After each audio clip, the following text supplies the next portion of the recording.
counter. So he does it all by hand. Oh, okay. And if it's not adding up, he's probably just getting frustrated because Okay. he's I probably figured it all was over the 'cause- place. I figured it was because Trishelle was gone, you know, and he wanted No, just my bet is he just needs a He set, thought I went- another set of eyes. He thought that we came every 6 months, and I said, I haven't came over there since Dottie. Have you? I don't think I've taken you over where we counted. No, Yeah, there is cash deals.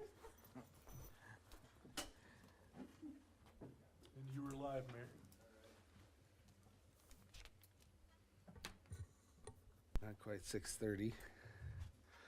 Well, I'd invite the development team to come up to the front podium if you so desire, or a portion of you with only 2 spots we can accommodate, but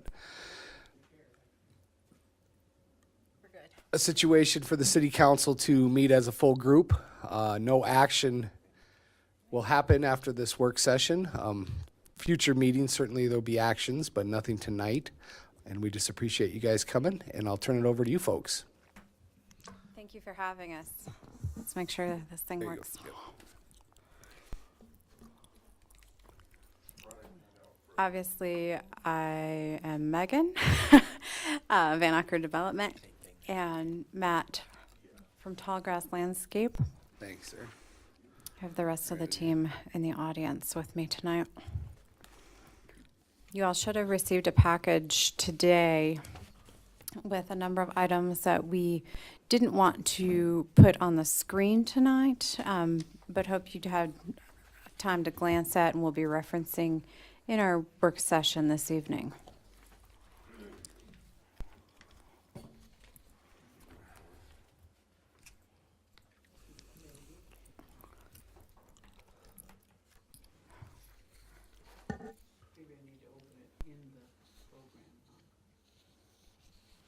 There we go.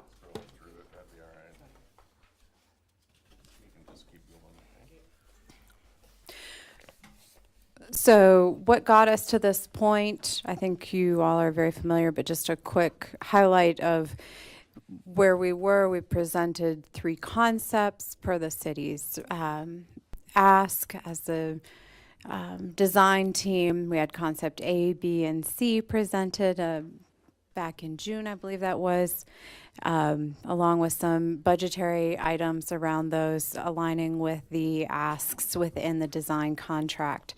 That budget for those was a little bit on the higher side, and so the city asked us to go back to the drawing board and come back with the project that was phased. We have since been able to successfully do that and provide a base project that is in the city's stated budget right there at $5.4 million, correct, Matt? So tonight, we've got a number of things that we want to accomplish and be accessible to answer questions, but also guide the conversation to how are the options, what are the options to move forward with the park within this phased concept, as well as from a cost perspective of shifting some items out of the base package into those future phase expansions, such as some of the operational features, shifting some of those, as well as some of the city's previous goals of keeping things within the city, looking at that versus having an outside vendor concessionaire model. So we'll be walking through all of those in this work session this evening. Matt, I'm going to turn it over to you. Okay. So there are some slides in this that are you've seen before, but thought I'd just revisit real quickly because our intent is to make this project happen in the best way for Sturgis, right? And so remembering all the things that have been important and that we've heard over the years about it is useful as we get into making these hard decisions, right? So, you know, that's an image of a similar facility that's a little bit of inspiration. And let's just walk quickly through these next few slides. The activities are super important for this project. And, you know, the fundamental piece of this is just this water body that is a place to play. Keep on trucking. So that includes 3 acres of water, integration with a commercial space, parking, and all these amenities that go along with the facility. And with the three concepts, there's, on the next slide, there is B, which achieved a lot of the recreational goals for the park and balanced the costs of the infrastructure development really well. And just a reminder of what that looked like with the commercial up above, looking down across the park to the water body, and parking wrapping around the south side, trails and paths throughout. And on the next slide, that got to a price of well over 10 million. And that included, you know, a fully developed park on the next slide, but, you know, not the commercial development or the subdivision access roads. And that red box on there described what was excluded from that. So in the revised cost, and there's a exhibit in your handout up there that we just handed out that has that specifically if you need to look at it, but our approach to that was that the essential function needs to remain.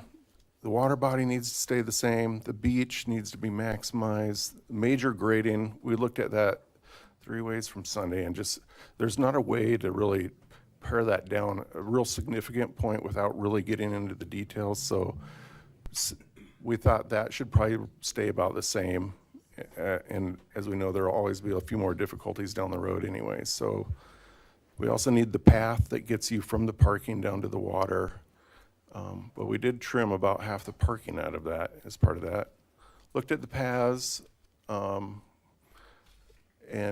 thought about the concession building. Maybe there's a simpler way to do that. And did look at some ways we could deal with minor grading and utilities. But on the next one, you can see some of the things that we scaled down. That's the playground, splash pad, concession. And our thought with that is, hey, let's still do those things, provide a footprint for it to happen, but maybe the facility itself is a reduced facility, and that's how we can reduce these numbers.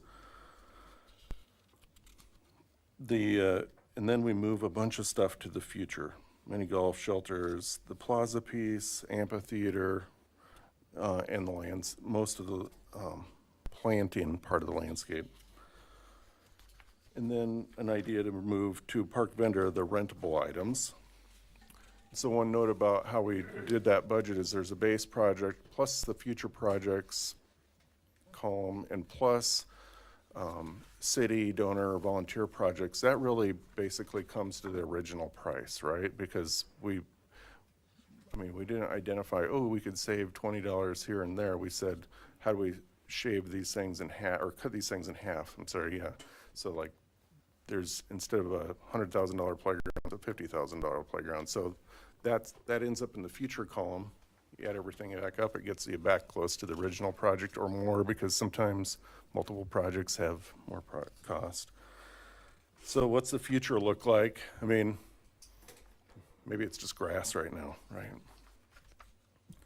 And then another note is that when you put something in the future column, it doesn't matter if the city does it or it's a donor thing. It's just, it's just in the future, right? So wherever the money comes from in the future, Megan wins the lottery. I don't know, something like that. Yes. Right? So what is the vendor cost?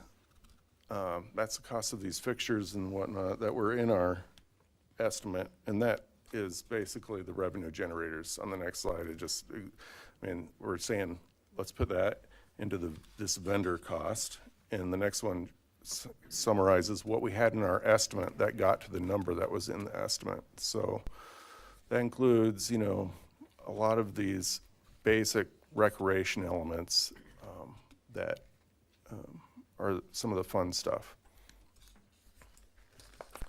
So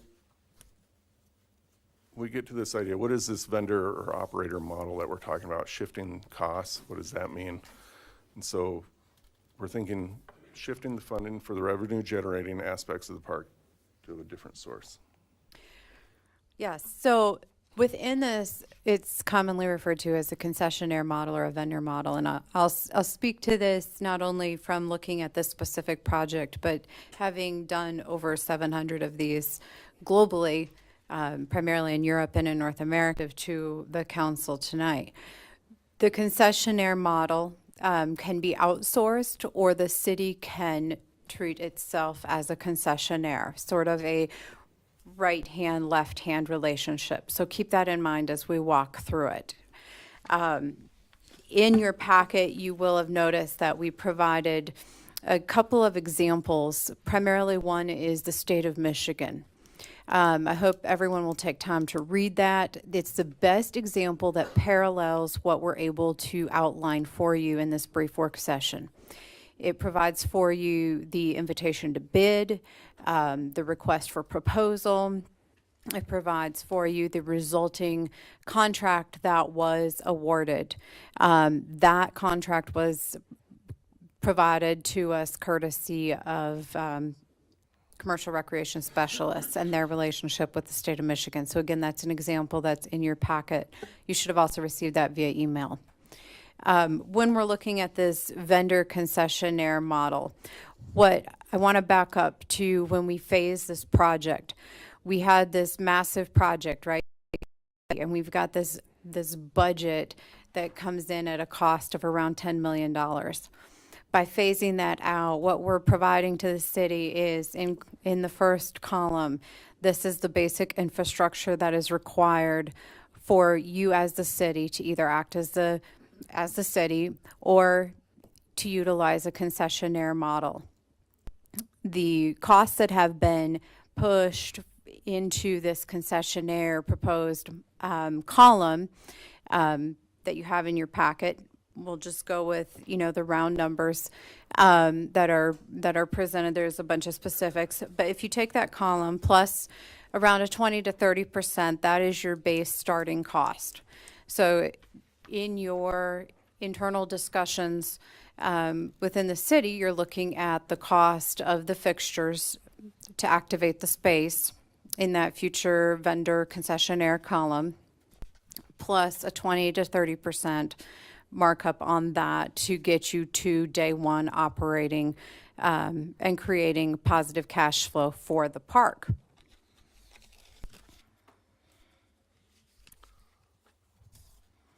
So whether it's the city or a concessionaire, outside concessionaire, here's some of the responsibilities that are assumed by that entity, right?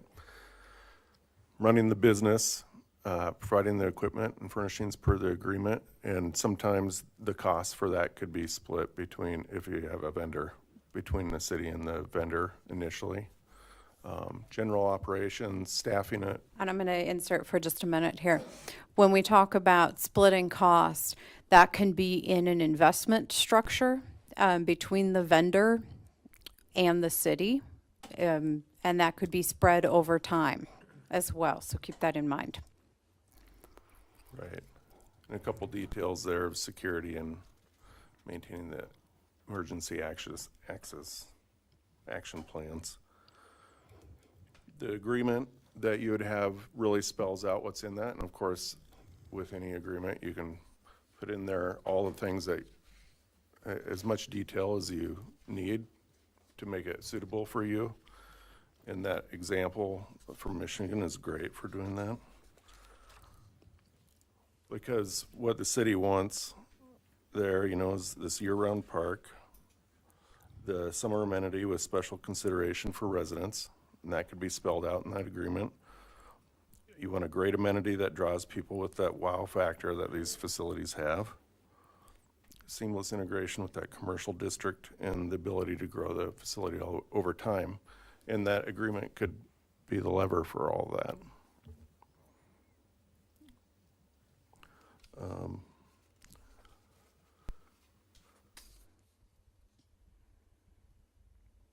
We have a couple slides in here just to talk a little bit about the site operations and how some of the detail that might be integrated into that agreement. But I think that's a detailed discussion once you decide to do that. And I guess what we're thinking is that that's a method to proceed with having that chunk of dollars in the estimate assigned to this column. And, you know, it allows us to get on to the next step of working towards the full design of that base project. And I guess from our perspective, our next step is really to get a thumbs up from you guys that that assurance is enough to proceed to full design. Exactly. So there's a significant amount within the operations model, and there's a lot that's left up to the city on a negotiated basis between whomever responds to, say, an RFP, if the city chose to go that route, or if the city chose to negotiate a contract with itself internally, or it also has the option to function strictly as the city, carrying all of the costs associated with activating the space. So these are the basic ways of being able to move forward. The operations tie into this at this point because of our design. Let's circle back. The way we design this to be a positive cash flow site is very important, whether the city chooses to operate it or whether the city either now or down the road chooses to have a concessionaire come in. There are items within the design that we're not able to necessarily retrofit to attract the concessionaire should the city in the future decide to go that route. So those are items that we need clear direction on from the city. That we are clear to proceed with design in this phased approach within the budget that's been presented to provide that 3-acre water feature and the surrounding areas for future phasing. Specifically, I'd like to discuss items that have been shifted that are not in the activation of the site, but are just part of basic day one amenities, such as the playground. We as a team would certainly be willing to go out into the community and work with community stakeholders to fund, let's say, for example, a playground. If the city says, you know, that's something that we want day one, but is slightly beyond our budget, you know, those are the Black Hills Energies, the Monument Health. I'm just using examples that I see that are contributing to these community parks. Those folks can be brought in at this point, you know, and said, you know, would you like to be the playground donor? That's another way for the city to approach some of these larger ticket items that you see in the costs in front of you. So keep those in mind. Willing to pursue those as well as part of the solution to continue this project forward. What questions do we have to this point? Megan, most of the situations that were presented refer to leaving the footprint still there so it can be phased in or future Correct. design and things like that. With the parking,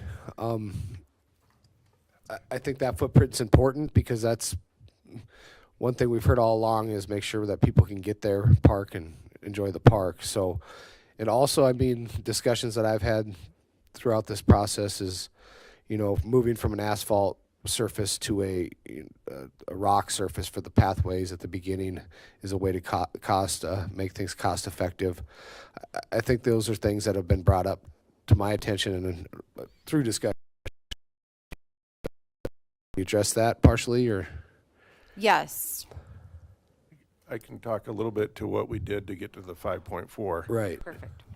Please do. Okay, so this image that's on the slide, everything in red is moved out of that, and a few other things as well. So you can see that parking lot is not part of that 5.4. Just to the north of that is the mini golf. That's moved. At that round drop-off area, there was a plaza, and we thought we could simply do that as a grass area initially. And if there was a desire in the future to create more of a hard surface space there, that could be done in the future. We still need the looping walk that gets you from that drop off down to the water body though. So there is a walk that gets you down there, and that one's hard surface. But once you're down there, you can see all those other paths have been turned to tan. So those are gravel. There's some stairs that take you from about where the splash pad is up to the commercial, and all of that up to the northwest, I guess, has been moved into the future column. So the stairs, there wouldn't be that direct access down, except maybe across just a steep slope initially, right? And then the amphitheater, which we thought of as just an opportunity really, and kind of expected maybe it might end up in a future column when we did it, but that would be part of the future. That space down there might be just shaped to mimic an amphitheater because it works functionally for how you might cue people for the water recreation. The beach pieces, pretty well simplified. We did make sure that this water body is 3 acres, though it said 2.95 or whatever Right. There's initially. we got There's it a to little 3. blue up there that bulbed that out just a little bit as part of that. That didn't really impact the cost. But there's a bridge through the center of the site that would connect over to the subdivision. That's moved to the future. And then the playground and the splash pad, both we looked at as ways to reduce cost with that, is that the shelters that would be associated with them would be future. And then the playground itself, we did reserve some dollars for a playground, just not the full size of the initial estimate that we had. So it's not as big as maybe the ideal playground for that space would be, but the space would be there to make it at some point in the future. And if it's as successful as Ron thinks it'll be, you might be able to do that in a few years. So same thing for the splash pad, we reduced that. An example on the playground is this space, right, is activated on the water feature towards the older children and towards adults, right? To do on the land. So from a cost saving perspective, we can shave off a little bit of whatever our upfront investment would be into the playground equipment for the children that are on the older side, have them, kick them out to the water feature, have them out there and do a full scale for that toddler age group that doesn't have the option of being out on the water. So that was the thought process, as an example, put behind some of these cost-saving items in this phased proposal. That was a great example. And the other one is with the concession restroom building. What we thought we could do is do a simpler changing room restroom style that would be dried out in the wintertime. And then the actual sales and ticket whatnot could be done through like a food truck kind of model. So you could have a trailer or something that would be where you're taking tickets and whatnot. Right. So selling. when we talk to the concessionaire model, if they went down this route, a concessionaire is going to want to bring in their own trailer and summer season activation equipment. So for them to have full hookups on that structure, that changing room structure that's permanent, we would provide that with full hookups for a concessionaire to sell tickets, park their trailer up against, become part of for that summer season, and then be able to be taken away at the end of that particular season. Additionally, that goes into the process that we're thinking of an extension of that commercial strip shopping center area. We will have food in there, like your nice pizza restaurants, for example, and coffee shops and all those tenants. But we also want to ensure that the food truck industry and the local community is able to be tied in. So they would also be able to be facilitated through the hookups at this changing room structure that would be a permanent feature. So maybe you can tell, though, we went through and trimmed every piece out of it that we thought we could. That even included the sidewalks along the road, so we shifted those to a different budget. We shifted whatever that those is. to the developer's To the cost, developer's and we would cost. gift those to the park. So, Megan, you were speaking about if the model of concessionaire, whether it be the city or an outside vendor, it would make a difference in the development, the next step. Is that specific to fencing and security, so there's a way to queue people in? Is that the Yes. major thing? Yes, that is the major thing, and you all have heard Ron from CRS talk a lot about this, I'm sure, in our discussions, and I'll mimic him as best as I can here and give him the full credit for it. But as you queue people up, you want the option to be able to keep that commitment to the community if the city decides to keep a certain percentage or a certain aspect of the community, you know, free, perhaps for a school district or whatever equation they decide to utilize for some of those. You've got to be able to queue those people up and get them moved through at a reasonable speed and with safety measures involved to get them to where they need to go. We also need to make sure that those that are paying for part of the activation, whether that means they're in line for their life vest initially, or whether that means that they're in the queue to get their ticket to go over and do the Wibbits. That is the basic level design that has to be available for this to be attractive from a base infrastructure standpoint to a concessionaire, whether that be now or in the future, and whether that be the city or a third party that partners with the city on the project.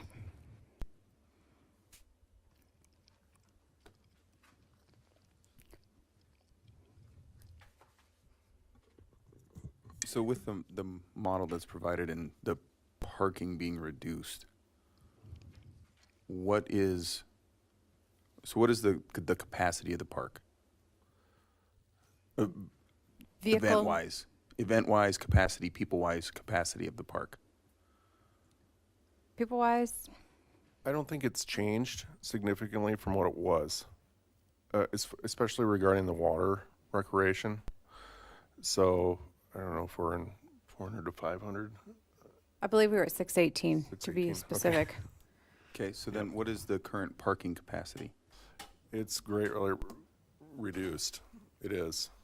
It's significantly reduced, but, and let me just talk about that for a second, because that's a good problem, is that people want to be there, but are having challenges, and it's a problem we might have had anyways. And we've reserved that space that we had initially. So with the reductions, the loss is simply that it's might be gravel initially from what it was. Oh, but it would still be parking. Well, we didn't It's currently optioned yeah, in this model. So this falls under, and I'm not trying to be vague in the response, but this falls under that gray line of where the private development boundary is and where the park boundary is that has not yet clearly been defined.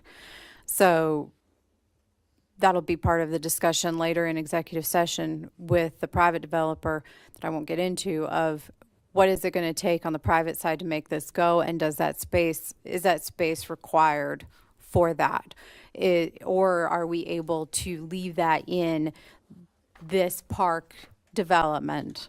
Either way, we're anticipating that off-site parking is a realistic need for this, since it is going to be a regional tourist attraction. And by regional, I mean it's not going to be something that just your local folks are going to come to. This is going to be what's going to draw people in, families in, for a day of activity at the Black Hills. So to know exactly what that parking number is, we don't know. We have researched it. We have used the numbers at Commercial Recreation Specialist and their operating arm, which is Empire Adventures, where they have parks.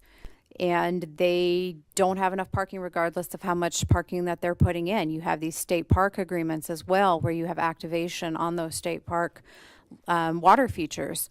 They don't have enough space for parking as well. So it's a real problem. How it is addressed, there are multiple ways to address the issue. But we recognize right here in this, we're leaving this up for negotiation and further consideration for parking space right there. Right. I understand what you're saying, but to me, not having enough parking for even half of what's supposed to be there is a major red flag. And even if you say something about off-site parking, and I made that part up about half, that's whatever, me guessing. Sure. But even if you say off-site parking, well, that off-site parking has to be paid by somebody. So maybe that's what you're talking about as far as the negotiating piece. But the parking is a huge concern because you say it's a good problem to want people there, and essentially it is, but not for people that want to be there that can't be. So it's a big concern for me. How many parking spaces within that base amount? Right. 128 for the park, and then about 120 for the commercial. But within the base, that's how many parking spots within that base amount? Okay. Yep. Yep. 128, 120. Or with the reduced. Correct. Currently. In this model, Yeah, the reduced currently amount, striped. whatever falls within the base Within the amount, reduced. current, not the okay, future stuff. Yeah, it'd be more like 70. 70 parking Yeah. spots, okay.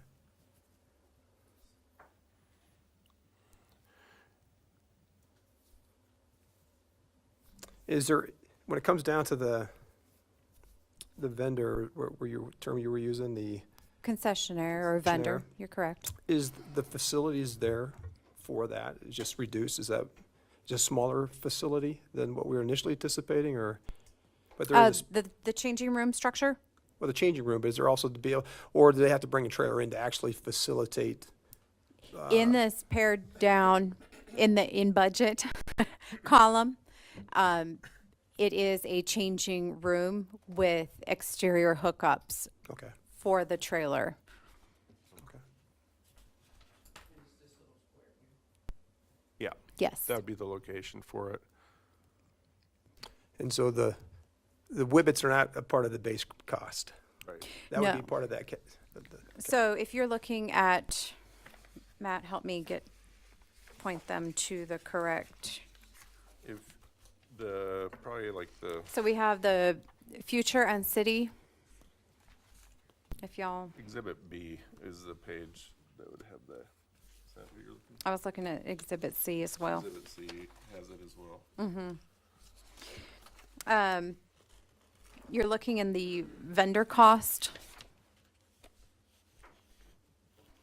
So you have your base cost and then you have your vendor cost column. That vendor cost is also interchangeably your concessionaire, your activation to make the site go from being a blank sheet with a beautiful water feature and grassy slopes to being an attraction. So you'll see the cost associated with the vendor column. That is your Whibbit cost built in there. That is the cost that you're shifting out of that base number. And right. No. Into the vendor cost column. So that would become the responsibility of the vendor concessionaire or the city, again, if they chose to operate. So take your vendor cost column and add 20 to 30% over that number. And that's what's going to be your realized cost day one for the concessionaire to activate the space. Day one, year one, to get the Whibbits there, to get the safety equipment, to get the features, to get the advertising, all of anything that is associated with that activation, that ticket sale is in that vendor column. And then you have your point of sale systems and your employment costs and your insurance and all of those items that those account for that 20 to 30% operating cost over and above your base activation equipment. And that's like in this document, that was the minimum that we were shooting for, right? It could always be more than that, right?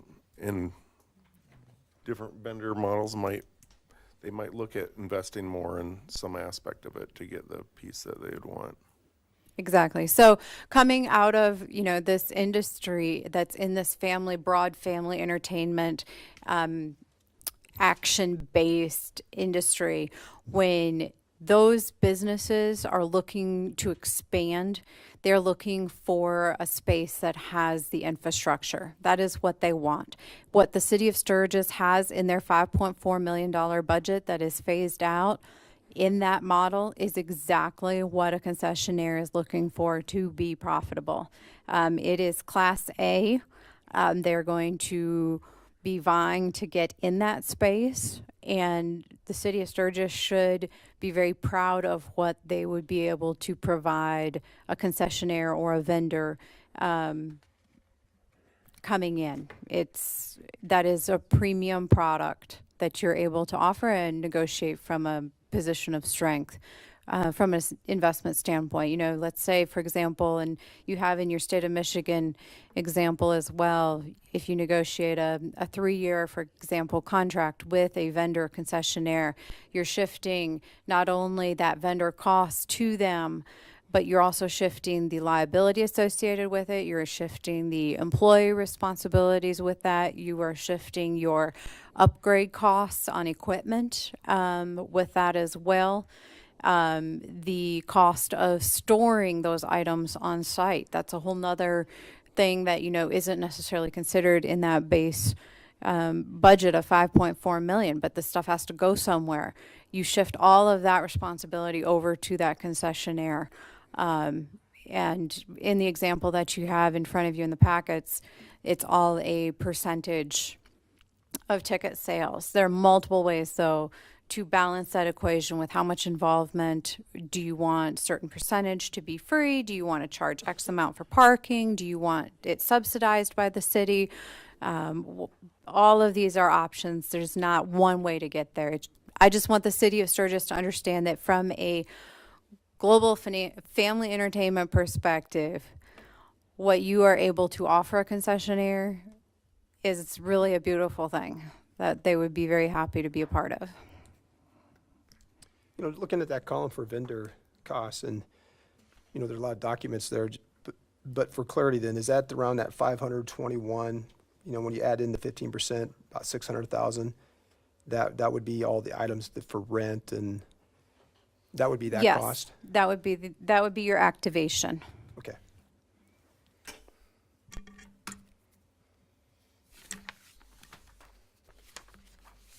I mean, as we've managed expectations or have had, you know, conversations with the community and the aquatics park, I mean, that was always kind of the baseline, was that there would be, you know, the Wibbits and the stuff for rent out in that aquatics park. I mean, that was kind of like the starting before anything else almost.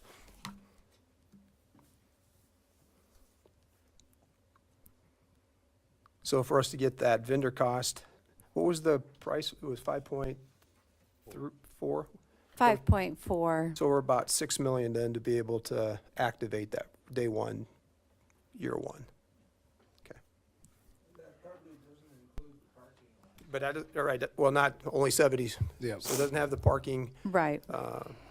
We have trails, but they're not, most of them are gravel. Mm-hmm. Are all the trails still there, or some of them have gone away, other than the one, I know the right-of-way one along, is that Vanocker? The right-of-way sidewalks are, otherwise, I think everything's pretty much there still that we're Right. showing. And this, you know, our approach to getting to 5.4 was to prove the effort, right? And so moving through design then, you know, if we know there's a direction we're going, we can continue to look for ways to save price and balance that further to get, I mean, no doubt it's going to be challenging. There's there's just to make a big water body like that, there's a significant cost just to get there and just to make things, right? It's not extravagant, but it's a great setting. So I'm just saying, cut us loose on the next phase, I guess is what I'm saying, right? Yeah, see if we can get there. Yeah. There's several of those phasings, though, that are directly against our ordinances, like sidewalks along right-of-ways. Obviously, though, it sounds like the developer will cover that, but gravel parking lots aren't allowed either.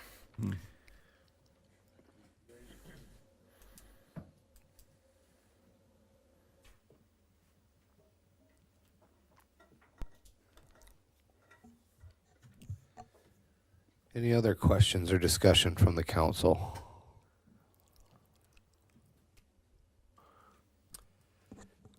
You know, we've had the conversation before, and, you know, obviously being a floodplain area and going through, you know, working with FEMA to determine if there's going to be any rise-ons in structures. And if there are, then you have to go through a CLOMAR process, you know, which takes some time. So I know we've had that conversation. I know you guys appreciate that. More for, I guess, manage expectations for the public that when you're working, you know, in an area like that with construction, you know, there is a process, and sometimes that can be a slow process to get that all approved. Kyle, would you like to speak to that? I mean, you're talking 6 to 9 months from us submitting the grading package to FEMA. Well, we've had experiences where it's taken longer, but, I mean, yeah, obviously, if everything goes accordingly, you know, that would probably be best case. So we've done a number of internal costing exercises, and I'm just share this with the council from last year to this year. We're looking at about a 20% cost increase on this project when we repenciled it within the last couple of weeks, you know, from when we first were working on going rounds with it in November of last year, and even then looking back to 2020 when these conversations were starting, you know, it's significant. We are in the position to do what we need to do in order to keep the project moving. Very much so, even to the perspective of if the city is leaning one direction and says, hey, we're just not knowing how to quite get there. Let's say the city wants to take on the operational side of this. We have the ability to work directly with the city and, you know, help you get there from a development standpoint. All of the years of experience in this family entertainment sector, this is very familiar to me and to the folks that I work with. Although it may seem very strange and foreign, you know, because this is something that the city's wrapping its arms around for the first time. A lot of this information I take for granted, and we take for granted on a daily. But what we want to make sure is that we communicate clearly to the city that yes, there are things that we've had to shave in order to get within that 5.4. However, the intention is always to deliver on what the city's asked us to deliver on, and to make sure that it's meeting the expectations of the city council. What we're asking to be able to do is, you know, move forward and continue the design to avoid additional, you know, 20% plus cost increases that we all know are continuing to occur. So anything that we can do to continue to guide the conversation and work through, we welcome those conversations.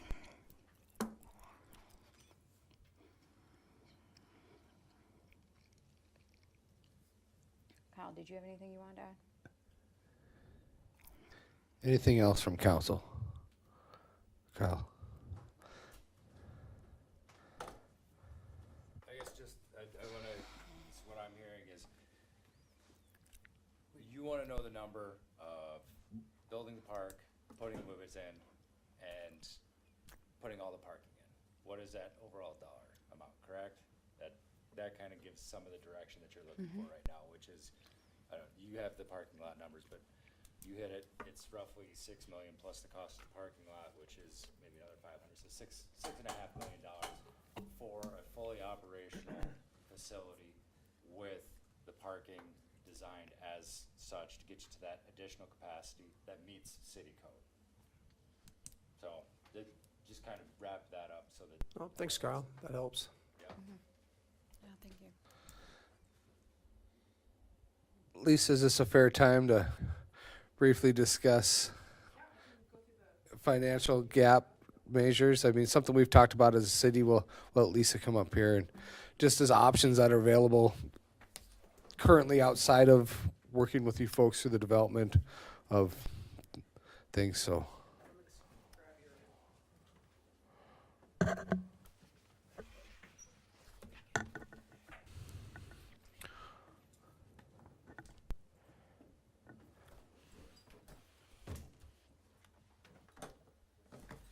Did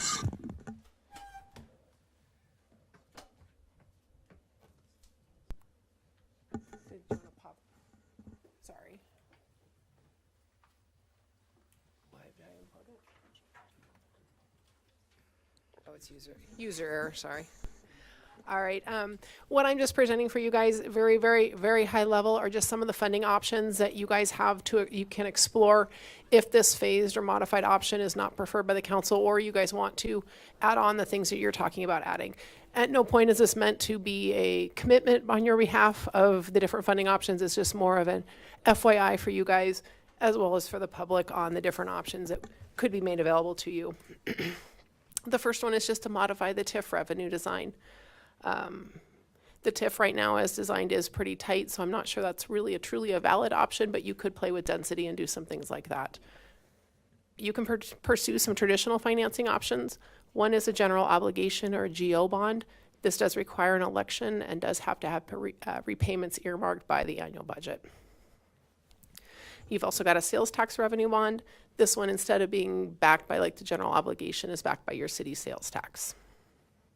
Commercial bank loan, that's just where you guys take out a loan and it's not like a bond.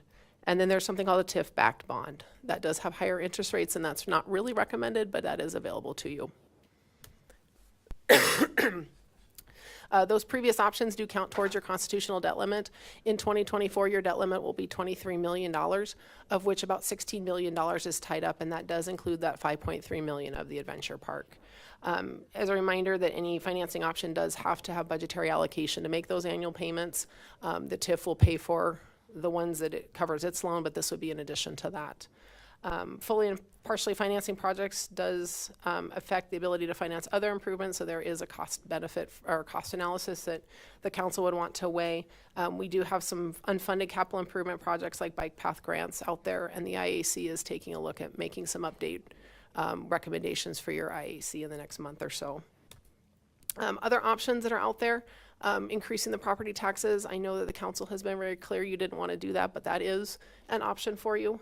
You can also look at one-time solutions, such as selling city assets or land.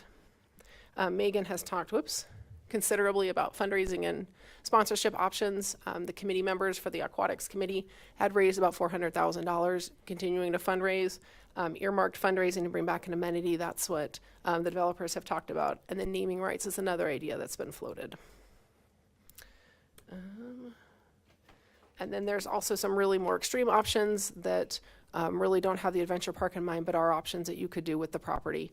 I won't go into those since that's not really an option you guys are pursuing at this time, but they do include re-envisioning the project, relocating the project, or postponing the project. Very high level. Very high level. Questions or comments on any of that? Or anything come to mind for the developers?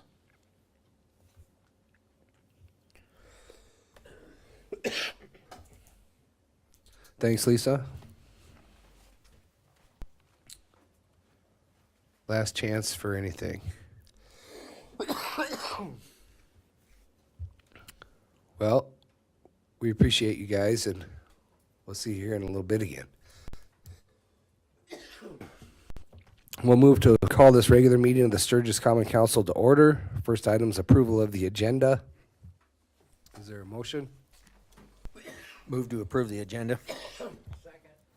We got a first and a second. Is there any discussion? All those in favor of the motion, please indicate by stating yes. Yes. Opposed to no. We've got an agenda. It was Kevin and Mike. Please stand or move cover and join us for the Pledge of Allegiance.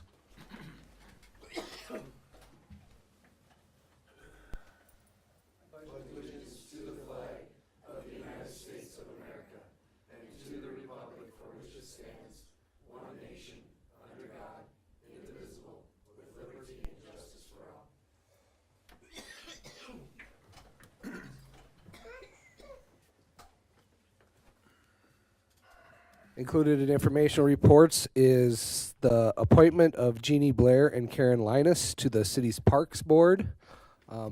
Appreciate them in a situation where we have some open spaces, so Excuse me. Item 6 is announcements and praise. I'd like to take a moment and pray if you'd like to join me. Heavenly Father, we just thank you for the ability to meet and for all the blessings that we have. May we fix our eyes on the cross and understand how truly blessed we are with your mercy and your love. We pray all these things in the name of Christ. Amen.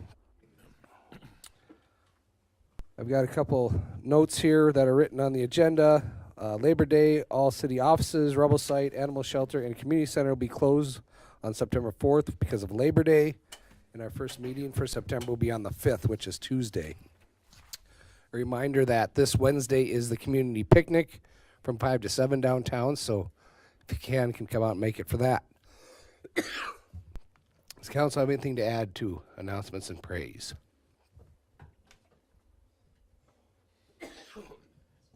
Lisa gets to come back up and give us a transition team city manager's report for payroll, please.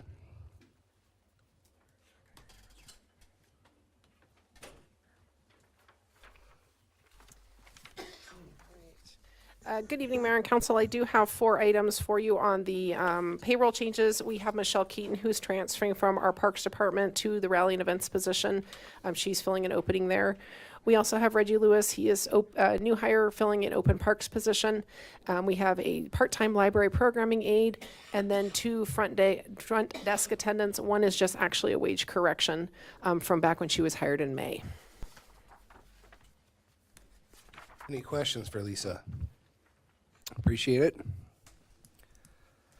Item 8 is consider consent calendar. We just have the consent calendar itself and the minutes. Is there a motion on that? Thank you very much. Move to approve. Got a first by Mike to approve the consent calendar. I'll second it. Got a second by Tony. Does council wish to remove it, or does the public wish to remove those items? I forgot to ask that. With the 1 and 2, it's pretty easy. Any discussion? All those in favor to approve the consent calendar with the minutes, please indicate by stating yes. Yes. Opposed to no. Please note unanimous for the roll call on the minutes, please. Item 9 is approval of the claims. Any questions, comments, concerns on those? 7 digits is what it was. A lot of money. Big payment to 7th Street contractor. Is that the final payment on that? And you tore up, so I mean, you didn't tear it up, but we repaired our dozer at the Rubble Site. That wasn't a small bill either. Any other questions on the claims, public or council? There was one, it's a small amount, but it's in administrative services, and it was an item for the hometown market. Is that the right category for that, or was that a coding error?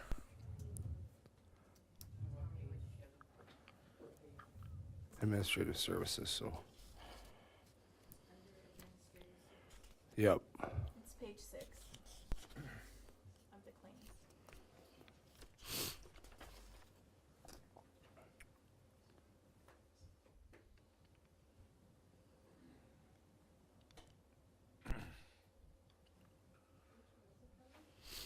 It's under the credit cards.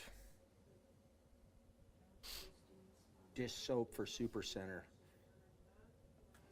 I mean, it's only $5, but Should be in the right spot, though.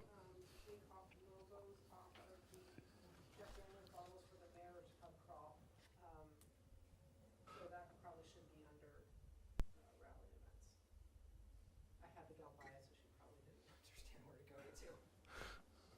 Good catch. And, go ahead, Faye. Any other discussion? I have that marked so I can get it moved.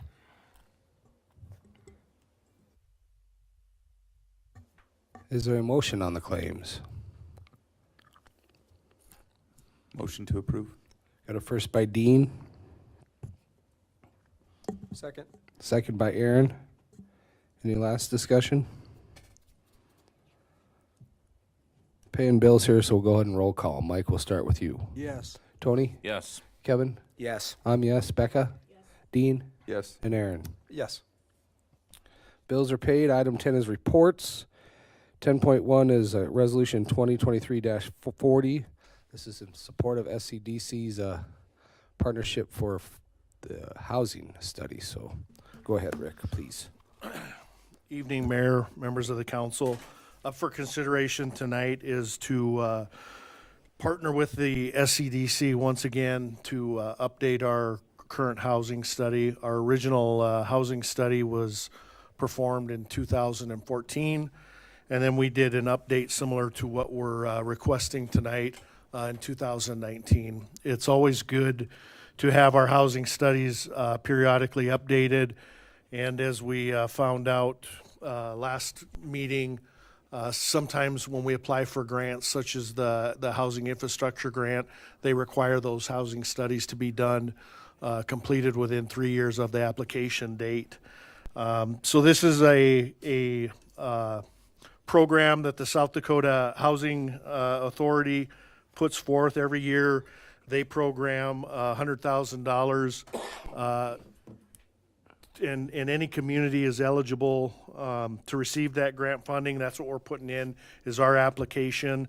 The total cost of that study is $17,250, with the community and the nonprofit being required to pay for half of that. So we're paying for half of the half, partnering with the SCDC. It's something that we do need to continue to do and have updated. So with that, staff would recommend approval to move forward with that grant application. From the time the community, should we be selected and eligible for that, it's about a 6-month turnaround process to get that housing study, which will come to both the city of Sturgis and to the SCDC.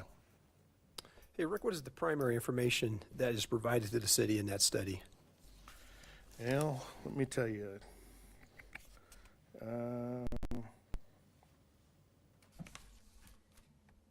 The study provides a measured assessment of present and future unmet housing demands for the community, focusing and informing on a deeper understanding of the short to midterm housing demand, which is a 2, a 5, a 10, and a 15-year.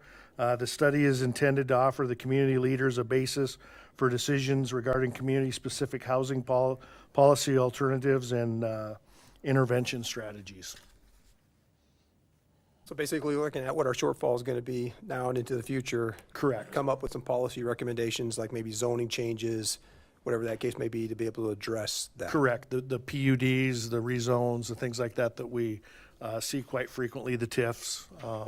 This is kind of the back supporting information to be able to make those decisions. Okay. Thanks, Rick. Say, Rick, the comprehensive plan has a significant section on housing and mandated annual report that so far hasn't been done for 14, 13 years. Is this study, the information that it comes, can we use that against this this annual report, and will it help us feed into our comprehensive plan update? Yes, when we do the update, I mean, a lot of that data in that section of the comprehensive plan would be pulled directly out of this study. How about that annual report? I would certainly think, I think that when we talk about that annual report, a lot of that on the comprehensive plan is each year we should be giving an annual report on the status changes of the comprehensive plan. A comprehensive plan is a living document, and it should be adjusted as we reach goals or as the council goals and directions change, and that would be all rolled up in as a part of that. Absolutely. Good, thank you. Mm-hmm. Yeah, Kevin, I think we'd be looking at, we've been talking about getting a new comprehensive plan at some point here in the near future, because obviously if you look at, I think it was 2010 that we did the last comprehensive plan. I mean, you think about, from a housing study perspective, the environment is so much different now and into the future. So I just sometimes wonder, if anything that we've had that's really old, how relevant it is when it comes down to that type of housing specific stuff. But again, I think that to me that's just more ammunition in our pocket to be able to move forward with a comprehensive update, update on our comprehensive plan.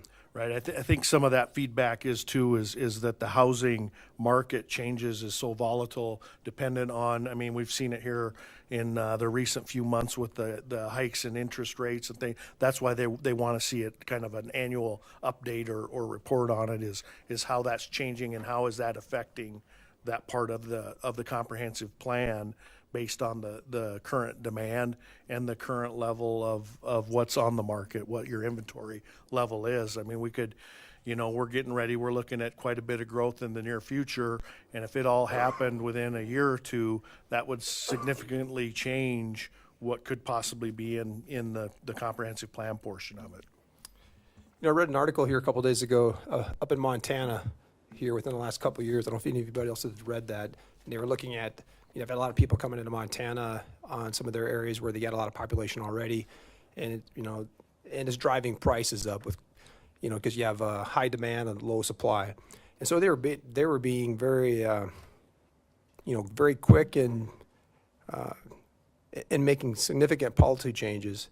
In some of those dense areas, they were basically eliminating, single family zoning type stuff, and it was looking more of other types of means of zoning to be able to accommodate larger numbers of people. So I'm not advocating for that specifically for us, Sturgis, but again, I do think the environment has changed so much and we have such a high demand and not enough supply that at some point we probably need to be creative in terms of how we maybe make adjustments to zoning and planning or ordinances to be able to address that, that opportunity.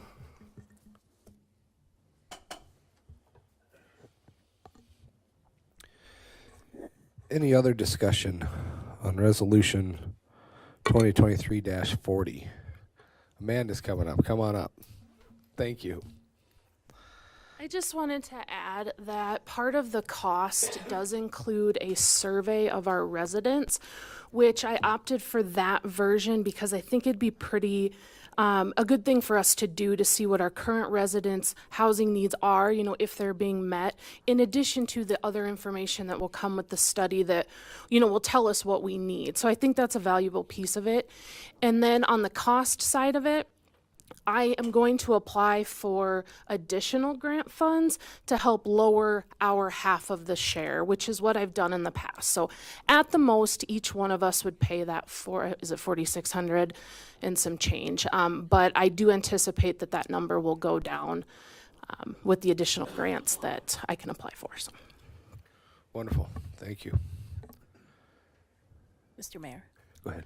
Are we anticipating that we're going to be using I'm sorry if you said this, that we'll be using the same company that we've used the last 2 times, or are we looking at? It is not. So that company, the gentleman who had done the research has retired. And so the South Dakota Housing Development Authority is partnering with the Augustana Research Institute to perform these studies. So it will probably look different and there'll be different information than what we're used to seeing, but it'll still be a benefit to us. All right, and just, we did one we had comprehensive plan in 10, we did one in 14, we did one in 19, and now we're doing one in 23. So I think that, the timeliness of this is a good idea to just have it done for things that we have coming up. Is there a motion in there? Yes, Mr. Mayor. Thank you. I move to approve Resolution 2023-40. We have a first on the floor. I'll second it. We got a second by Tony. Any last discussion? Public or council? None being heard. All those in favor of the motion in support of resolution 2023-40, please indicate by stating yes. Yes. Opposed to no. That motion carries. Item 10.2 is a letter of support for Metro Plains. I'll turn it over to you, Mr. Miller. Thank you, Mr. Mayor. The purpose of this letter is to provide just support for Metro Plains to secure developer funding to refurbish and rehabilitate some apartments in the city of Sturgis. Their goal is to refurbish these to create more affordable housing within the community. Back in June, July, staff met with Craig Stenson, the Vice President of Metro Plains, and he ran through about 2 different projects, this being one of them, with believe it's the Bluffs Edge Apartments that he's looking at as the first project, and I believe he'll have more projects in the future. And there is no specific obligation on behalf of the city or at least financial support. However, this proposed letter may help them secure funding from the South Dakota Housing Authority, and I think there's a significant need for affordable housing in the community. But this also potentially could open the door of building a relationship with Metro Plains and other kind of entities that want to pursue affordable housing without much cost, as of now, at least to the city. Staff would recommend approving the mayor to sign the letter, and we can get that out. Any questions for staff from council? Yeah, just clear, this is not adding capacity, it's just basically doing some rehab of Correct, current yep. existing. Okay. Yep. Yes. Any other discussion, public or council? Is there a motion? Mr. Mayor, I'll move to approve. Got a first by Dean, Second? got a second by Kevin. Any last discussion? All those in favor of the motion, please indicate by stating yes. Yes. Yes. Opposed to no. That motion carries. Brings us to 10.3. More budget discussion for 2024 supplemental appropriations, which will have first reading at next meeting, but I'll turn it over to you, Faye, please. Thank you, Mr. Mayor.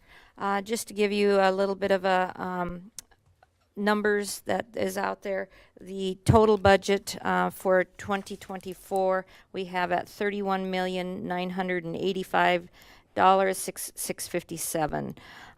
Of that $31 million, $4.4 million of that is TIFs. Of those TIFs, $1.2 million are external. We also, of course, have our enterprise funds. Liquor store is running about $3.3 million. Water is at $1.9 million. Wastewater, $2.5. Sanitation at $1.6, and ambulance at $1.8. Are there any questions? Anything that you would want me to go through? I've tried to bring as much information as I could to answer questions. So, Faye, for clarity, for example, the 31 million, that's both revenue and expense side. Correct. They When- balance, Yeah. yes. When you quoted the enterprise funds, that's the same way. The enterprise funds are within that 31 million. Yeah, okay. That's, I just want to bring clarity to. Yes. The entire governmental funds and the TIFs and the enterprise funds.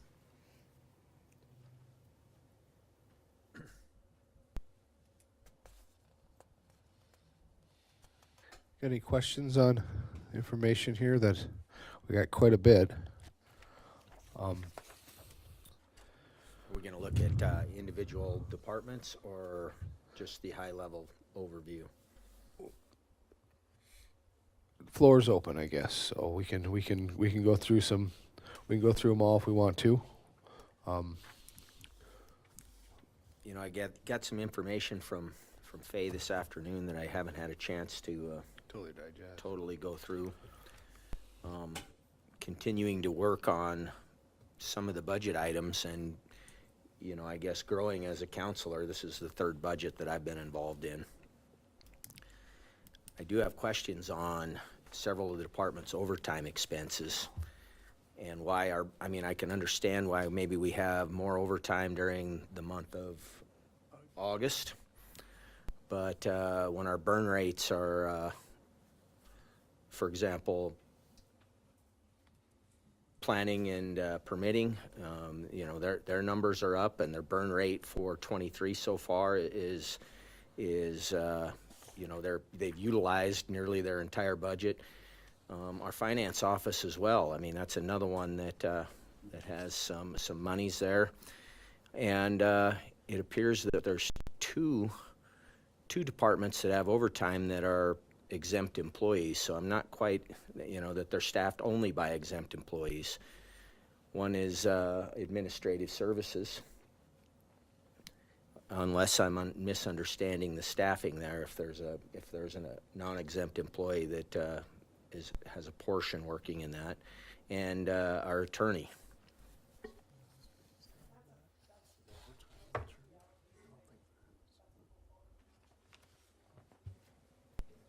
I can't.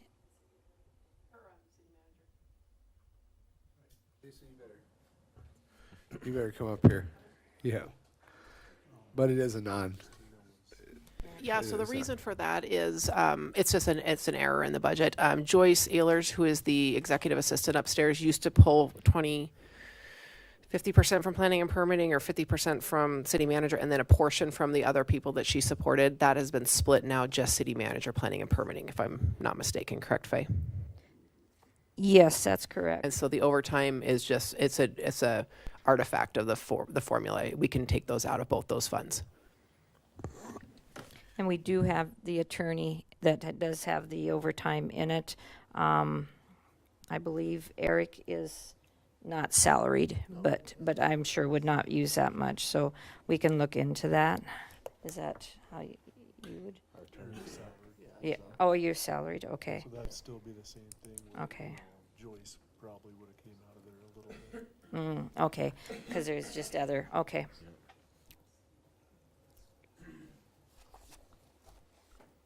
I can sure look into that and show what the breakdown is. Councilor Forrester, just to give you an idea, my department works 4 10-hour days, but we have somebody on staff 5 days a week within our office because we have to do inspections. Contractors don't just work 4 days a week, so we always trying to have somebody there. And with the 2 staff that I have, inspections sometimes don't always come at between 7 and 6. Sometimes they roll up or somebody's coming in to get a permit, and then we run into a little bit of overtime. Try and get it to flex it out, but it doesn't always work. But we're doing the best we can just because of the amount of permits and stuff that we've got coming through. Mm-hmm. So you manage your 5-day schedule then? It's overtime every week, or are you doing it? Try not to, but it seems to, it happens, but it's not a whole lot. But we're trying to cut it back more, and when I have to, I stay behind and take care of things because as a salary employee, then I don't get that overtime where the other people will. If I'm not mistaken, you split your team as well, don't you? I mean, do all of you work Monday through Thursday and Friday's overtime day, or do you? No. We have somebody in office. Karina, as the building inspector, works Tuesday, Wednesday, Thursday, Friday. I work Monday, Tuesday, Wednesday, Thursday, and Brittany is Monday, Tuesday, Wednesday, Thursday also. So on Fridays, we have our building inspector or building official there. And when she's on vacation or not there for whatever reason or sick, I work that Friday. I come in and take care of those Friday inspections or permitting requests or whatever comes in. Gotcha. Well, I appreciate that, being able to cover the need in that office 5 days and doing it through scheduling. Thank you for clarifying the overtime piece. Any other questions, just let me know. And on his overtime, what had happened, he has always had $1,600 in there. It doesn't look like that. That's another thing that happened, is that got hidden, that line item. He had $700 for overtime, for regular overtime, and $900 for rally. And so now we've got that rally overtime was hidden, and so it just went to $1,600. So his has not increased at all from year to year, his $1,600. So there was just a spreadsheet error. It is a spreadsheet error, correct. And then another thing that's happened with overtime in 2023, just to let you know if you've looked at the 2023, the not bonus, but the union contract, $350, I believe it was, whatever was given to all the employees, that it was taken out of overtime. And so that's going to make everybody's overtime look a little higher than what was actually budgeted for. Okay. Thank you, Dave. Hey, how about you? Oh, whoops, one other thing. On the attorneys, that is actually zero. The 15,000 is FICA. So if you look across, it's zero. FICA is 15,000, retirement is 12,000, supplemental is 2,000. So there is no overtime in the city attorney's budget. I thought it had $300 of expenditures in the report, but I got so many open, I probably have to circle back to you. How about the finance office? I think the year-to-date overtime is substantially high, and we've got more staff in that office than we've ever had before. Yes, and like I said, the $350 is in there that was not budgeted for. I'm usually, I try to get it as close as possible. A lot of times I do go over. And it doesn't, you're talking about 2023, correct? Not the budget. 2023 burn rate, yes. Right, the actual, yeah. And I'd have to go and look at that. But we're about out of, we won't have much more overtime for the rest of the year. Well, the burn rate factors into the budget amount, and I think there's quite a lot. I mean, the amount budgeted for 24 is more in that budget than 23. I don't think I raised it at all. It's the rally and overtime put together. Did we do that? End of July is $7,271 in overtime for. Yeah, I think we added the rally again, so it's not that it increased from last year, it's just that. Well, that's the burn rate. The budget was $4,000 in 23. Right, and 4,024.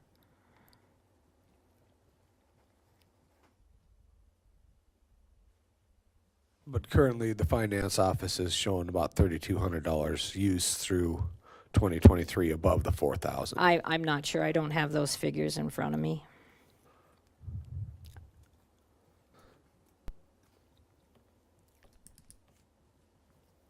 Yeah, the 24 is $4,000. Is that enough? I guess that comes to, I mean, obviously if you're using it, if it's justified. Well, and it's bottom line. I keep my budget very, very tight, and so sometimes I end up having to supplement it. I don't try to pad it at all. I try to be as conservative as possible, maybe more conservative than what I should. But I think I can make it up in other places. It's bottom line. So. Well, I guess I'd like to talk a little bit about the ambulance budget and the overtime that's associated with that. I mean, it equals 3 full-time staff. So we just raised wages. It's clear to the end. I'm wondering how we manage that, because I think last year we were from 21 to 22, or 21 to 22. We doubled that number. It's clear at the end. And Clear to the last one. we need to make sure that we fund these as needed. And but are we doing the right thing? I mean, with such a substantial amount of overtime. What has happened in the past, where it's just 40,000, what Daniel would do is he would leave all the employees in there and give them at least 25 to 30 hours. A lot of them only work less than that. And so we went through every employee, went and seen how many hours they worked, and tried to get more actuals. So that's why the overtime had to go up, because the overtime had always been pretty much somewhat taken care of through the higher wages for the part-timers. So we were just trying to get closer to actual. And I can explain a little bit of when the overtimes did go up. About a year and a half ago, I went to Daniel. I was literally not leaving the station. I hadn't left the station in over 4 months. I stayed there every night and did every overtime shift so no one else had to pick it up because we are so shorthanded. I went to Daniel and said that I couldn't do it anymore. And that's when we started having the crews pick it up and stuff. With the increase in wages, we have been able to hire enough staff now that I honestly believe when they get off of orientation, our crews will be full and you won't be paying right now, and in the last probably 3 to 4 months, we're paying some people up to 40 to 50 hours overtime a week because there was no one there to pick up shifts. So, and it's a decision that, I guess the council has to make. If we want an ambulance 24/7, we have to have the ones that are trained there to do it. And I feel with the increased wage that we are very grateful for, that overtime will go down. How the crews are currently scheduled is 36 on, 108 off. So you're using your scheduling to try and Yes. manage the overtime. So does that open the door to reduce that $148,000 of overtime that's in the 24 budget? I am hoping so. It's just with any employees, you've got to see what washes out through orientation and that. Since the new wages, I have one person off of orientation out of the 16 that we hired. And he went off of orientation today. So I'm hoping within the next 2 weeks to 3 weeks, I'll have the rest of them off. And so by 2024, I would say we'll be sitting pretty good. But I think that we need to keep that in there for right now, just in case, because as you see in there, you do not have anything for your standby stipend. And your standby stipend is $100 per night per person. And what that is so you do not have 2 crews at night. You're paying somebody at home to respond on second calls. And that is a huge savings because if you're paying someone $20-some an hour for 12 hours and they don't turn a wheel. Mm-hmm. How do you manage that for staff that they do not live in the community? It's just ones in the community that are willing to do it. They take care of all your standby. That's a Yes. big load probably for those people. Yes, it is. And it's not always covered. Every night's not covered. Tonight I only have one person on it. So a lot of times Jody's officers are very helpful and they will drive that person. Or I will come in, or a fire department person or something. We have one of our fire departments or one of a fire staff or police staff drive the ambulance. Correct. Yep. I make sure that it's an EMT that's on.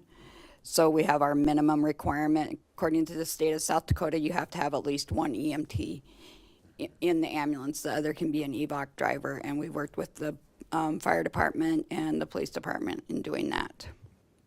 So we pay the standby amount out of the overtime Yes. line item. Correct. That seems like that would be a different. On there it is, but we're hoping that it'll offset, sort of like Faye was talking about her budget, if you can save in one spot. And that's what I'm hoping is without having to pay those people the overtime, that the stipend will cover it. So I'll be saving there, if that makes sense. I'm having a hard time wrapping around. I mean, it's not truly an overtime expense. It's a standby fee. Why not have a line item that states standby? We can, it's on there, it's right there. And then Yeah, why don't you move the funds? It doesn't, standby doesn't go into overtime. That's when we did the budget, I asked about that, and we said we were putting it down below, because that's why that doesn't have anything on it. That was the one that I said needed to be $365,000. And actually, standby hasn't had anything in it for several years.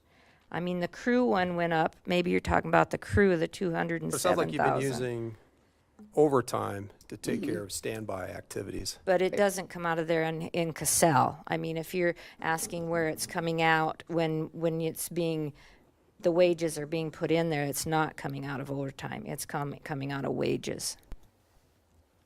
Correct? It doesn't count towards either overtime or, yeah, it'd be out of regular wages. Regular wages, yeah. We can change that. But I don't think we want it in overtime.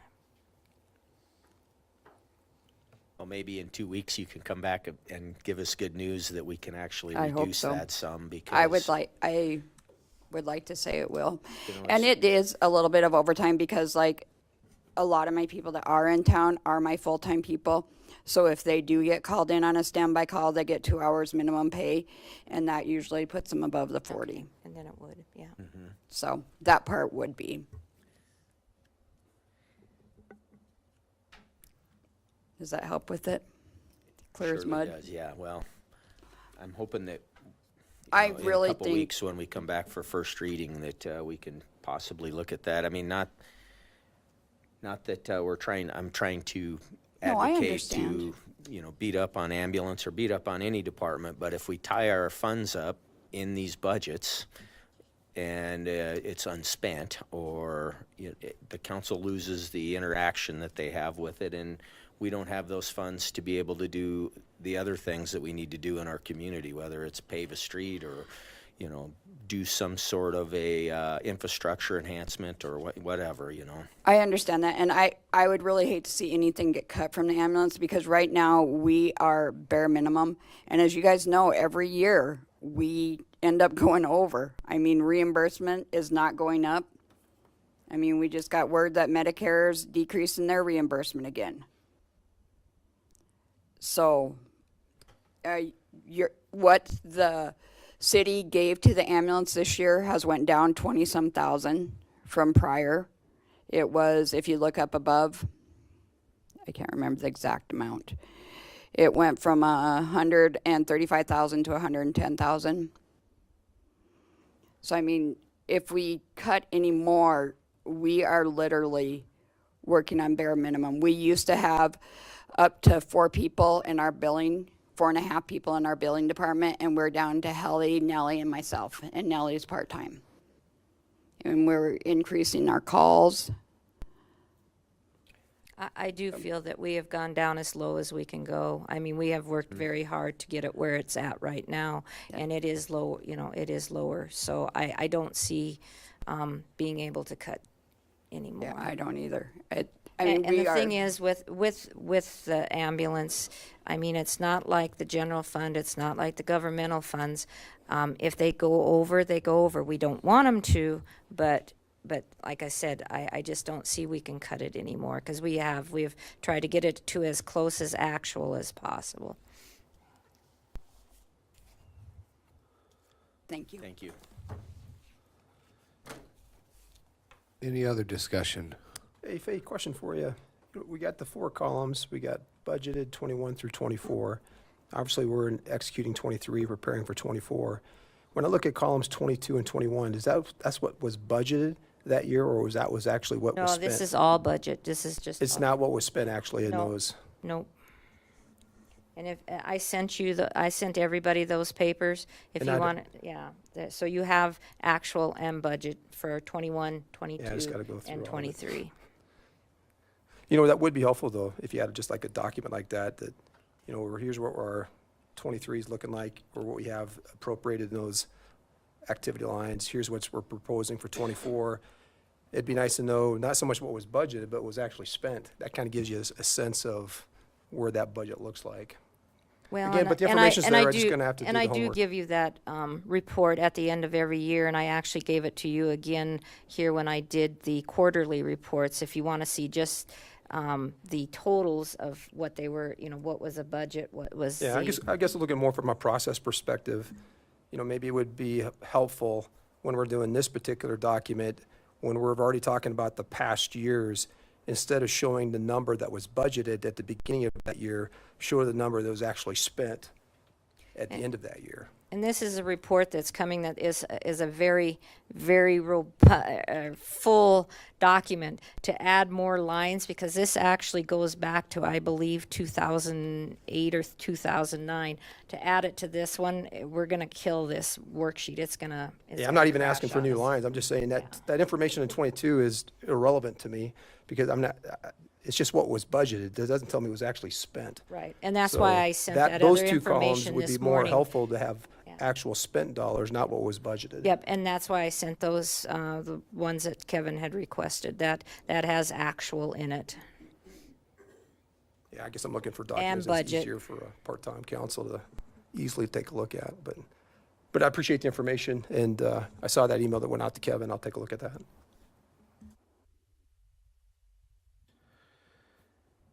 Any other budget discussion?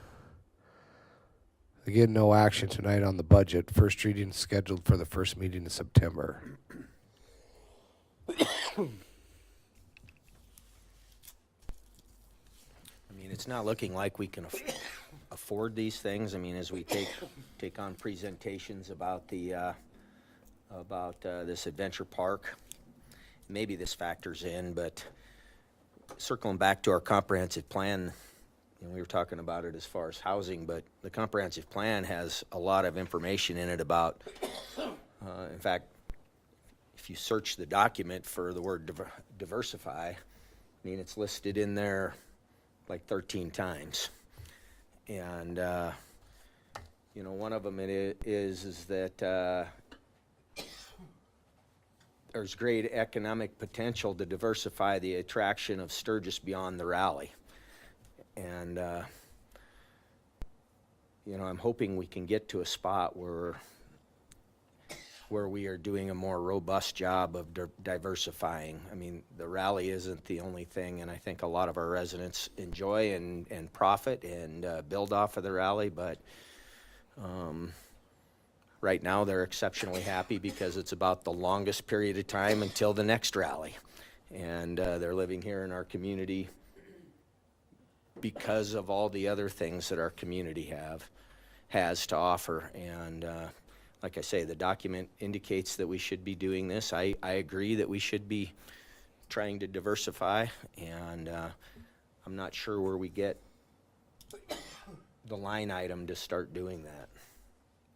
Maybe other counselors disagree with that, that statement, because there's some items that we are working on, and so if you roll it into one package, Yeah, maybe when we have a new comprehensive plan, that's maybe something we could define is, what is our goal in diversification when it comes down to not just the rally, but other activities. Once we understand that, the vision of it, then we may have line items within the budget to achieve that outcome, but we probably need to sit down and figure out what that looks like.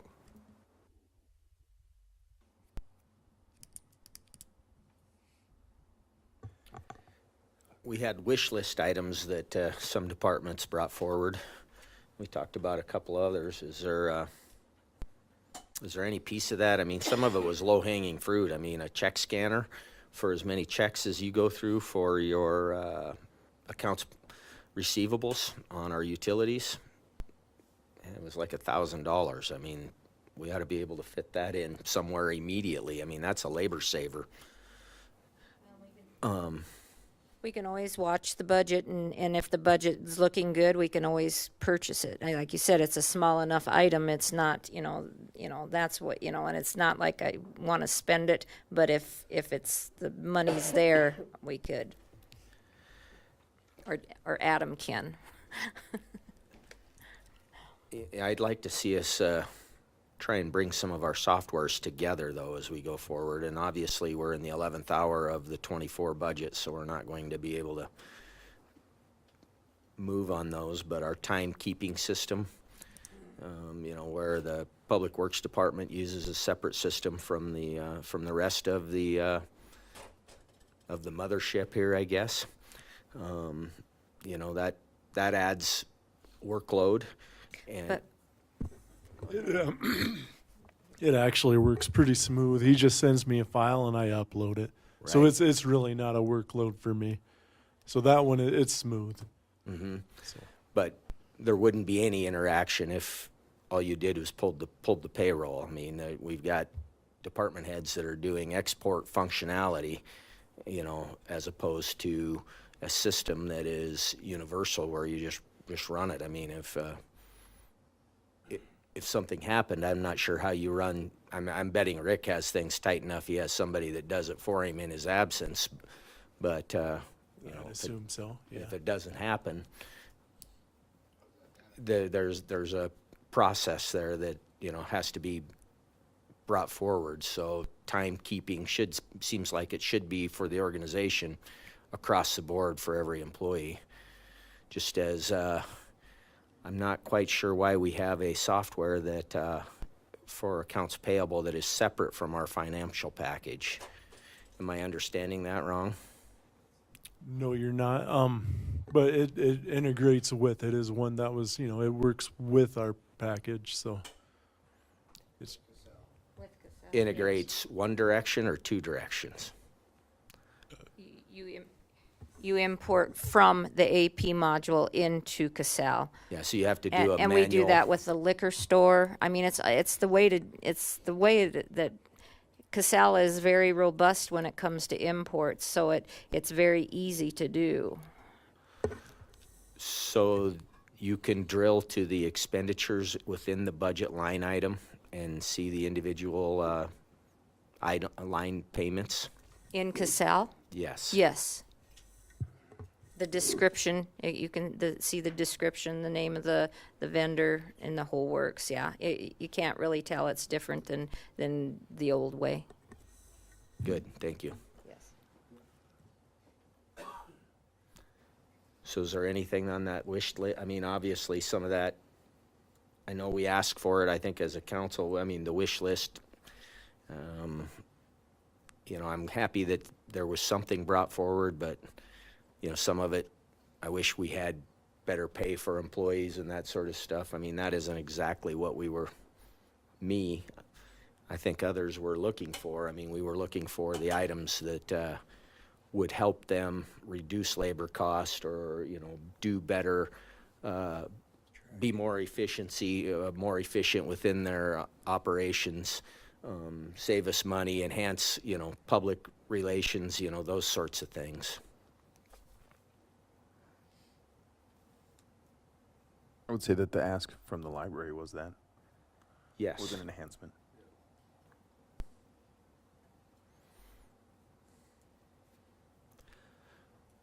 So as we go forward, do we have any latitude to act on any of those, or are they? Like I said last time, if you want to do some increasing in the budget somewhere, you're going to have to raise property taxes. We're at the top of what we feel that we're going to get with sales tax. And property tax, we've tried to keep that completely level, under just a little bit so that the mill levy does not go up. So I don't see anywhere else to get the revenue part of it. I mean, I don't want to hear the mill could- levy name, Faye, because property values went up substantially. So we can't. Right. But I mean, we can raise that levy. We can raise it if you want to. I mean, Well, that's the wrong not term to be Okay. using. I mean, the mill levy goes up and down based on the value of our property. in Well, our there's three community. types of mill levies. I mean, there's the county, the school, and the city, so. And they're all based off of the value of the property being taxed. I mean, all we can take is the rate of inflation or 3% annually. So are we asking for 3% increase from our taxpayers this year? No, I don't believe so. What amount of I don't think I have that. increase? I didn't pull that out immediately in there. Yeah, I don't have it with I'm me interested either. in, I mean, because we keep saying that we lower the mill levy. Well, that's a factor of Well, and I don't our think- value going up every year. So that's not actually an accurate metric for us to say that is a true budget piece. The mill levy goes down. I'll bet you if you go, some of our residents, I spoke to one in my neighborhood just over the weekend that's lived in the same home for 45 years and done nothing. I mean, I'm not saying that's negative, but the value of her home has gone up threefold in that amount of time. We're asking for $450,000 more than we did last year. And that is, And that's based on, now we're at 3 million, a little bit over $3 million for property tax. So last year it was 2.6. so at $400,000, I mean, that's a pretty small percentage of, It is. And like I said, if you guys want to go up, another 600, up to 600, 700, if you got ideas of where you want to, put it, we can surely do that. We can ask for it. I'm not asking to go up with the amount of, that we're asking. I just wanted to make sure that we're communicating clearly that, our percentages are what we're asking for, that the mill levy doesn't really factor in. I mean, we can say the mill levy went down, and when a taxpayer sees their statement, it goes up. Correct. But that's because of the other, especially the school, that they never try to bring that down. That always goes up. Well, all three entities that, if we live in the community here of Sturgis, we have the school district is an entity that collects taxes and sets their rate. The county sets their rate, and so does the city. But mill levy is a hard word to use because it is relational to the actual value of the property being taxed. So you can't say that we're taking less money because the mill levy goes down. That's a false statement. I mean, we're collecting $400,000 more this year, and the mill levy will go down because value has gone up substantially. Correct. As the value go up. Yep. Yep, I agree. And part of that's a growth factor too, not just in the values. It's from no value of a piece of land to a new resident. Correct. If I could, since you brought up the wish list, and since the wish list ended up out on Facebook and some of us got blasted for what we were asking for, I just want to clarify a couple of mine. One of them was the new television for our break room, or for our conference room up there. The TV that's currently up there was donated by me. So it was not purchased by the city. It's not a smart TV. It's worked out well for the last 4 or 5 years. Small expense. The airport loader. Ever since I've been here, and probably long before that, the city has never spent a dime on a piece of equipment out there. It's all come from entitlement funds or COVID money or hand-me-downs from what the Public Works and the Parks Department have used up. Over the last 5 to 8 years, we've taken what is the best of the worst and made it work. We've had to put some money into it to make it work. So a new loader to plow snow would actually, in the long run, save money for the city because it takes a lot longer with used up, broken down equipment to plow, as Rick will tell you, to plow a runway and ramps and streets than it does with newer equipment that actually works like it's supposed to. So thank you for listening to me. I appreciate it. That might be a good comment, Dave, in the planning end of things. I mean, we asked for this as kind of a first round. I think I haven't seen the ask from the departments before about what they need to do, what they may need to do their job. Maybe in the next year we can ask for some information on what maybe they're seeing in 5 years, so that we can make plans and make sure that we're not all coming up with big expenditures from the same, at the same time. We can do a better job of moving that out. And of course, when we have a city manager on, I'm sure that will be a function that will be happening there. But I'm one of them that the wish list, I just put more money into our budget, and that literally is what we need. And it wasn't to get people anything higher wages, it was to get what we need. I mean, we've been told that we have to cut the water in the kitchen, our water dispenser from Coca-Cola, and cut down on certain supplies and stuff. That is all I want, is if there is extra money, for it to go into our budget, into that 110,000 that the city gives to the ambulance, so we don't have to make the cuts, and that we can get the education for the crew. I think it's very important that the council understands that ambulance is not a department that can go online and do all of your education through Zoom. I don't want somebody intubating me with a tube that's watched it online. I want someone that has actually put their hands on a mannequin and done the skill. And so that, I am one of them that did say, I just want more money for the budget, and that is why, because I want our crews to get the education and the things at the station that we do need. I think that's the lesson we can take out of this year, because that's kind of the first time that I remember having a wish list. And I look at it as a wish list, or these are the activities that I really could use. And so if you can provide that instead of just more money, here's the activities where I need additional money, and here's what the justification that impacts if we didn't get those monies. Again, that's not just for you, but for all departments as we go into next year's budget process. That's the type of fidelity that I think would be helpful for the council then, because again, it may be one of those things that you already have something that's being budgeted, right now, but based on some of the impacts that you're talking about, a different item, we may want to prioritize towards something like that. Or if additional funds come up there, we can prioritize across all the departments those things that are going to provide the biggest bang for the buck when it comes down to providing municipality services or whatever the case may be for our community. Correct. So again, I think that's what we can do as we prepare for next year's budget process, that kind of fidelity. I appreciate that. Yep.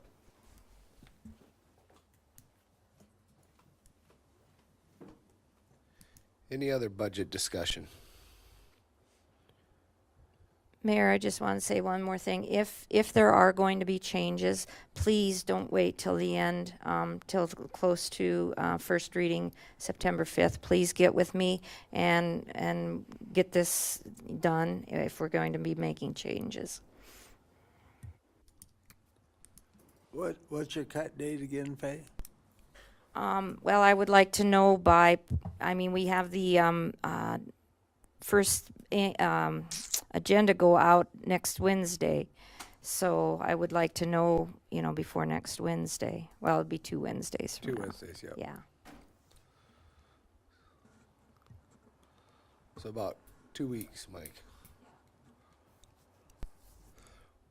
We could put legal and finance on, what is it, 29th or whatever it is there. I look here.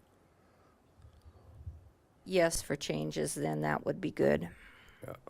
30th, yep. Yep. So a week and 3 days, basically. So, Faye, if we have changes, do you want us to show what the change would be, the additional expense, and where that would come from? The addition and yes, the I would cut? like to know how you want to get the revenue to go up, and then where you want what we're doing with the expense. So both sides. Anything else?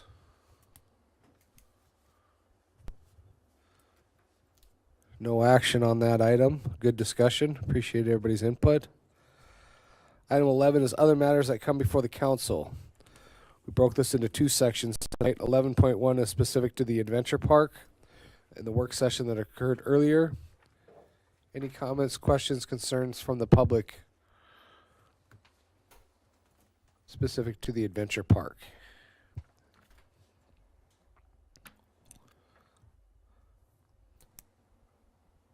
How about any other matters that come before the council? Whether it's council or public, non-agenda items for tonight.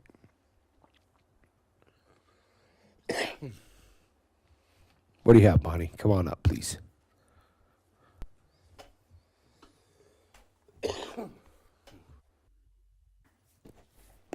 Just a little praise that I promised Faye today, because I called to tell her that when I tried to pull up the agenda, I had no trouble finding it.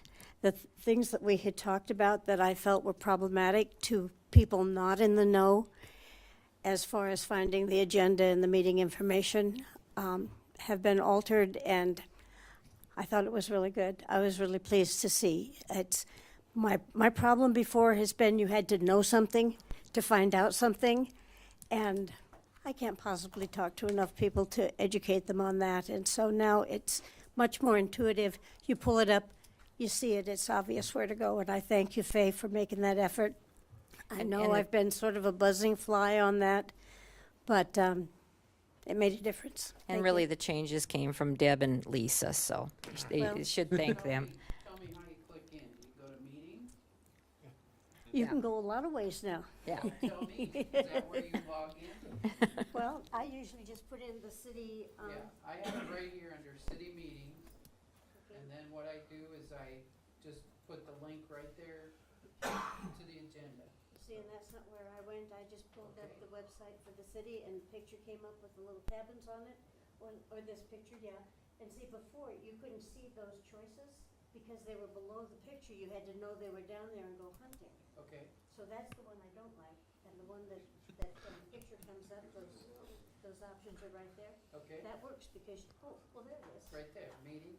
Yeah, but on this one, you have to pull the picture up in order to find them. You have to know they're under there to go looking for 'em. Okay.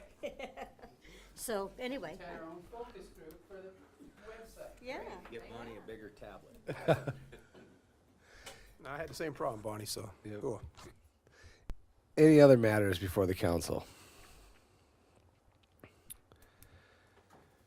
We do have a request for executive session. No action anticipated, correct, Mr. Miller? Just go ahead. Correct, Mr. Mayor. No action. Come on up for one more praise.